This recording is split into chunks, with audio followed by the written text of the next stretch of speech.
तो कहानी के शुरुआत में हम एक बूढ़ी औरत को देखते हैं जो अपने बीमार हस्बैंड के साथ बिल्कुल अकेली रहती है। दिखाया गया कि उसकी हस्बैंड की हालत काफी ज्यादा मात्रा में खराब हो चुकी थी और उसे अकेले ही उनकी देखरेख करनी होती थी। एक दिन बूढ़ी औरत जब अपने कमरे में बैठकर सिलाई का काम कर रही थी तो अचानक उसे रूम से कोई आवाज आती हुई सुनाई दे पड़ती है। इसीलिए वो डरते हुए अपने हस्बैंड के पास आकर उन्हें देखने लग गई। अचानक अपने उसे कमरे के बाहर से भेड़िए की अजीब तरह से गुर्राने की आवाज आने लग गई, जिससे वो अब काफी बुरी तरह डर कर सहम सा जाती है। तभी हम देख पाते हैं कि उनकी सारे भेड़ें भी किसी चीज को देखकर डर कर शोर मचाने लग गईं। उस चीज को देखकर इधर उधर भागने लग गईं। दरअसल वो एक डरावनी आत्मा थी जो इनके फॉर्म में घुस गई थी। अब बूढ़ी औरत जब किचन में काम करती हुई दिखाई गई तो उसके पीछे रखा हुआ चेयर अचानक से हिलकर पीछे की तरफ चली जाती है, जिससे वो अब समझ चुकी थी कि आत्मा मेरे आसपास ही है। अगले दिन उसी बूढ़ी औरत का बेटा और उसकी बेटी, जिसका नाम लुइस था, वो अपने मॉम डैड को देखने के लिए घर आते हैं। अब ये दोनों बहन भाई जिस तरीके से अपने मॉम से बात कर रहे थे, देखने से साफ लग रहा था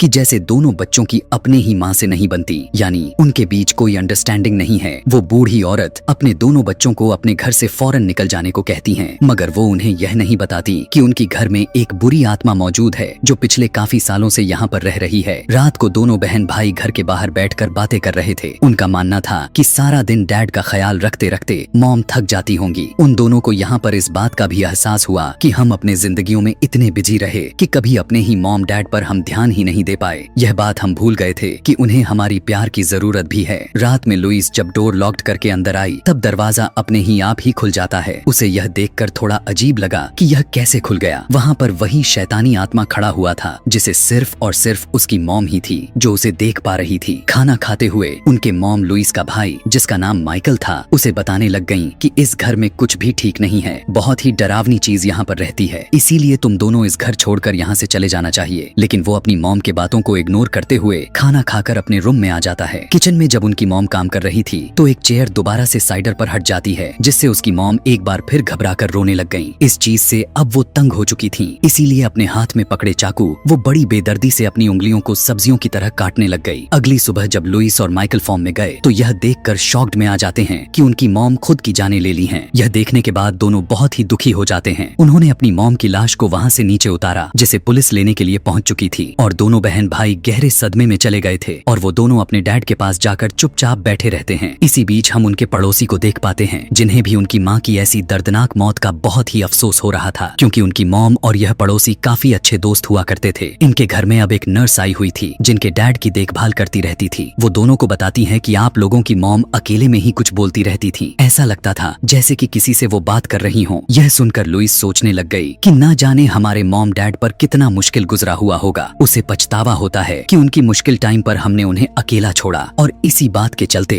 वो अपने डैड की देखभाल करने की जिम्मेदारी ले लेती है। लुइस अपने मॉम के उस कमरे में गई जहाँ वो सिलाई किया करती थी। लुइस देखती है कि वो उसकी शादी के लिए एक प्यारा सा गाउन बना रही थी। यह देखने के बाद तो उसे और भी दुख हुआ। लुइस जब नहा रही थी तो उसे बाथरूम में किसी की कदमों की आवाज सुनाई देने लग गई। लुइस आवाजें लगाकर पूछने लग गई, माइकल क्या यहाँ तुम हो? लेकिन बदले में कोई जवाब नहीं आता। इसीलिए अब लुइस जब पर्दा हटाकर देखती है तो अपने डैड को ठीक अपने सामने खड़ा हुआ पाती है, जो बहुत ही अजीब हालत में थे, जिन्हें देखकर लुइस काफी घबरा गई। इस टाइम डैड की आंखें बिल्कुल पूरी तरह से सफेद हो चुकी थीं और वो बुरी तरह से कांपने लग चुके थे। अजीबो गरीब तरीके से अपने सर को जोर जोर से हिलाने लग गए। यह देखने के बाद तो लुइस अब काफी डर जाती है। वो चिल्लाते हुए आंखें बंद कर लेती हैं। उसकी आवाज सुनकर उसका भाई माइकल जब चेक करने के लिए वहाँ आया तो उसे बाथरूम में कोई नहीं दिखता। लुइस की बात को सुनकर जब दोनों चेक करने के लिए अपने डैड के कमरे में गए तो वो बेड पर बिल्कुल वैसे ही हालत में सोए हुए थे जैसे पहले थे। अब लुइस ने जो चीज अपने आंखों से देखी थी उसे भूल पाना मुश्किल था, लेकिन वो फिर भी उसे सिर्फ अपना बहम समझकर इग्नोर कर देती है। अब माइकल घर का जरूरी सामान लेने घर से बाहर जाने वाला था। जाने से पहले वो अपने डैड को देखने के लिए गया। उनके बेड के नीचे से माइकल को अपने मॉम की डायरी मिलती है, जिस बारे में उसने लुइस को भी बताया, और दोनों उस डायरी को पढ़ना शुरू कर देते हैं, जिसमें उनकी मॉम ने घर में रह रही उस डरावनी आत्मा के बारे में लिखा हुआ था, और उनका कहना था कि वो धीरे धीरे मेरे हस्बैंड को मार रही है और मुझे मदद की जरूरत है। ऐसी बात को सुनकर लुइस रोने लग जाती है।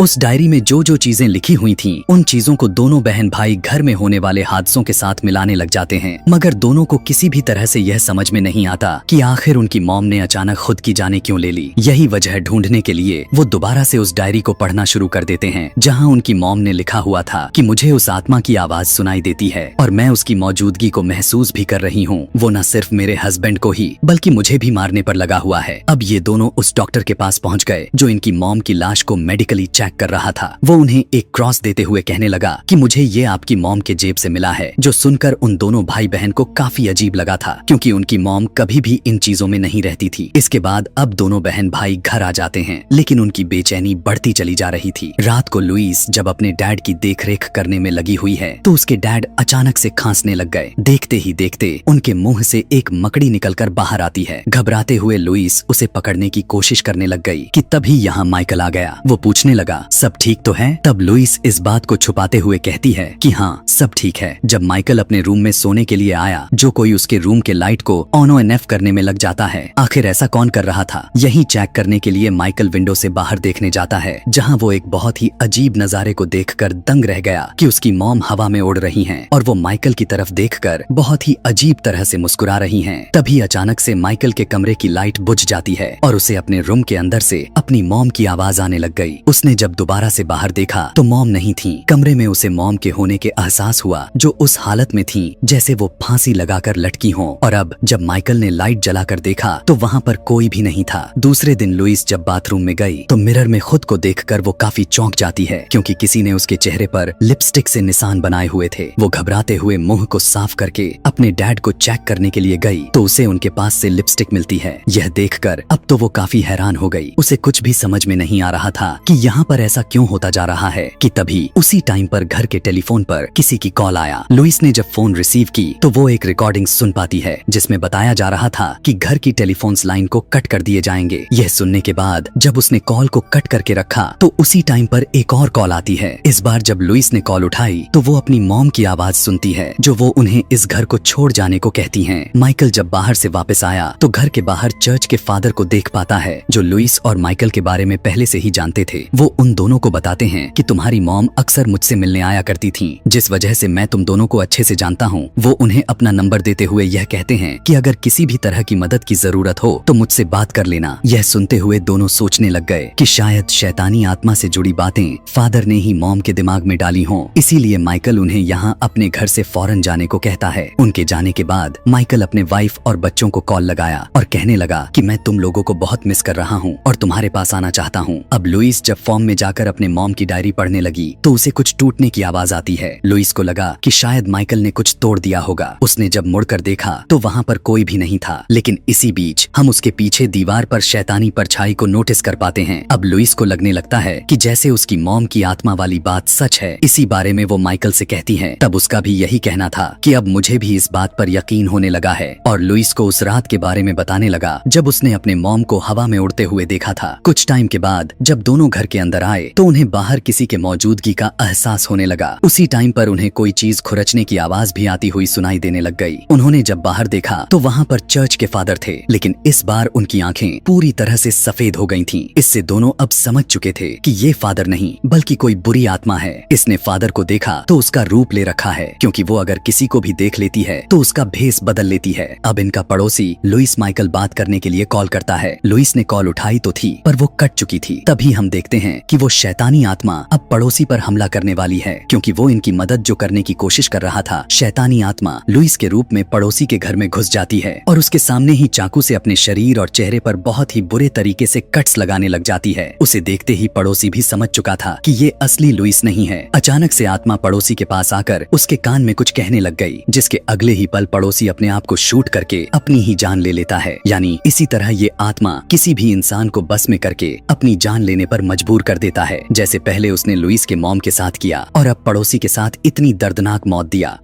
अगले मॉर्निंग में दोनों बहन भाई घर से बाहर निकल कर आए फादर के पैरों के निशान देखने, ताकि उन्हें पता चल सके कि क्या वो कल रात आए भी थे या फिर जो हम बुरी आत्मा वाली बात सोच रहे हैं वो सच है। बहुत खोजने के बाद इन लोगों को वहाँ पर कुछ भी नहीं मिलता। अब घर के इन हालात की वजह से दोनों अपने डैड को हॉस्पिटल भेजने का फैसला करते हैं। लुइस अपने मॉम के बारे में इंफॉर्मेशन निकालने के लिए फादर के दिए हुए नंबर पर कॉल करती है। तब फादर कहने लग गए, तुम्हें मेरा नंबर कहाँ से मिला? तब लुइस ने कहा, आपने ही तो खुद हमारे घर आकर दिया था और कहा था कि आप हमारी मॉम को जानते हैं और वो आपसे मिलने आया करती थी। यह सुनकर फादर हैरानी में आ गया। वो कहने लगा कि मैं तो कभी आपके मॉम से नहीं मिला और मैं तो दूसरे देश में रहता हूँ, मैं आप लोगों में से किसी को नहीं जानता। इवन फादर उसे यह भी बताते हैं कि मेरी भी लुइस नाम की एक बेटी थी जिसने अपनी जान ले ली थी। सोचने वाली बात तो ये है कि उसकी आवाज तुमसे काफी मिलती जुलती है। यह सुनकर वो काफी घबरा गई, जल्दी से फोन काट देती है क्योंकि उसकी बातों को सुनकर उसका सर नाचने लग गया था। खैर, अब दोनों अपने फादर को हॉस्पिटल भेजने के लिए एक डॉक्टर से बात करते हैं। उनके डैड की हालत को देखते हुए डॉक्टर कहने लग गए कि वो बहुत ही कमजोर हो चुके हैं, क्या पता वो सफर की थकान बर्दाश्त न कर पाए जिससे उनकी जान भी जा सकती है, इसीलिए उन्हें इस घर के अंदर ही रखना ठीक रहेगा। अब उसकी नर्स कहने लग गई कि आपके डैड को आप दोनों की प्यार की जरूरत है और मुझे उम्मीद है कि इस तरह वो ठीक हो जाएंगे, क्योंकि मैंने आपके मॉम को आप दोनों के बगैर तड़पते हुए देखा हुआ था। कुछ टाइम के बाद लुइस के साथ माइकल जब फॉर्म में आते हैं तो उनकी होश यह देख कर उड़ गई, क्योंकि वहाँ पर बहुत सारे जानवर मरे हुए पड़े थे जिनको बहुत ही बुरी तरह से चीर फाड़ करके किसी ने खाया हुआ था। यह देखने के बाद अब दोनों समझ चुके थे कि यह काम किसी भेड़िए का नहीं हो सकता था। उन्हें आत्मा पर शक जा रहा था। अब वो बड़ी से आग जलाकर सभी जानवरों को उसमें डालकर जला देते हैं। इन्हीं हालातों को देखते हुए माइकल काफी इमोशनल हो चुका था। बचे हुए कुछ जानवरों में से जो एक जानवर प्रेग्नेंट थी, वो उसके पास आकर उससे बात करता है और कहने लगा कि मैं तुम्हें कुछ नहीं होने दूंगा। और क्योंकि अपने डैड और अपने बहन को लेकर काफी जज्बाती हो चुका था, इसीलिए अब वो उनके साथ रहने का सोचता है। साथ ही लुइस को यह भी कहता है कि मुझे अब इन चीजों से डर लगने लगा है। आधी रात में माइकल को फॉर्म में से किसी की चिल्लाने की आवाज आती है। वो जब चेक करने के लिए जैसे ही गया तो शैतानी आत्मा उसकी मॉम का रूप लेकर दोबारा से उसके पास आ गया। पड़ोसी की तरह माइकल के कान में भी वो शैतानी आत्मा कुछ बोलने लग गई, जिससे वो भी पड़ोसी और अपने माँ की तरह चाकू से अपनी जान लेने वाला था। पर तभी वो अपनी ताकत लगाकर खुद को रोक लेता है। रात में लुइस जब अपने डैड के साथ सो रही थी तो उसे एक बुरा ड्रीम आता है, जिसमें वो डरावनी आत्मा को अपने आसपास ही महसूस कर पा रही थी, जो अचानक उसे डरा दिया। और अब जब जाग कर चेक किया तो उसके डैड बेड पर नहीं थे, बल्कि वो तो छत से चिपके हुए दिख रहे थे, जिससे वो काफी घबरा गई और अब चीखते हुए उसकी आंख खुल जाती है। यानी यह भी उसका नाइटमेयर था। सुबह में माइकल उसे कहीं पर भी दिखाई नहीं दे रहा था। वो उसे हर तरफ ढूंढने लग गई। असल में अपनी जान बचाने के लिए वो अपने डैड और अपनी बहन को छोड़कर भाग गया था। और जैसे ही इस बारे में लुइस को एहसास हुआ तो उसे काफी बुरा लगने लग गया। कुछ देर के बाद लुइस से मिलने के लिए पड़ोसी की पोती आती है। वो लुइस को उसके मौत के बारे में बताकर कहने लग गई कि तुम्हारे डैड गल सड़ रहे हैं। यह सुनते ही लुइस समझ जाती है कि यह असली पड़ोसी की पोती तो नहीं हो सकती, बल्कि इस बार भी आत्मा रूप बदलकर उसके पास आई हुई है। और अब वो लुइस को परेशान करने लग गई। उसे नजरअंदाज करके लुइस माइकल को कॉल लगाती है। जिस बीच यहाँ डैड की नर्स भी आ गई। दोनों बहन भाई की बहस चल ही रही थी कि उसी दौरान नर्स एक नोकदार चीज से अपने गालों में घुसाने लग गई। यह देखने के बाद लुइस घबरा गई। वो जैसे ही रोकने के लिए गई, लेकिन नर्स ने उसे बेहोश कर दिया और अब वो अपने नाक और अपने शरीर के अलग अलग हिस्सों में औजार घुसाकर बेरहमी से अपनी जान ले लेती है। उधर माइकल्स जब अपने वाइफ और अपने बच्चों के पास आया तो यह देख वो पूरी तरह से टूट गया कि उसके फैमिली के सभी लोगों ने अपने अपने जाने ले ली हैं। यह सब देखकर माइकल इतना दुखी हो चुका था कि वो खुद भी अपनी गर्दन काटकर खुद की जाने ले लेता है। लेकिन उसने देखा कि उसकी फैमिली तो अभी जिंदा है और यह सब उस आत्मा की साजिश थी ताकि माइकल की भी जान चली जाए।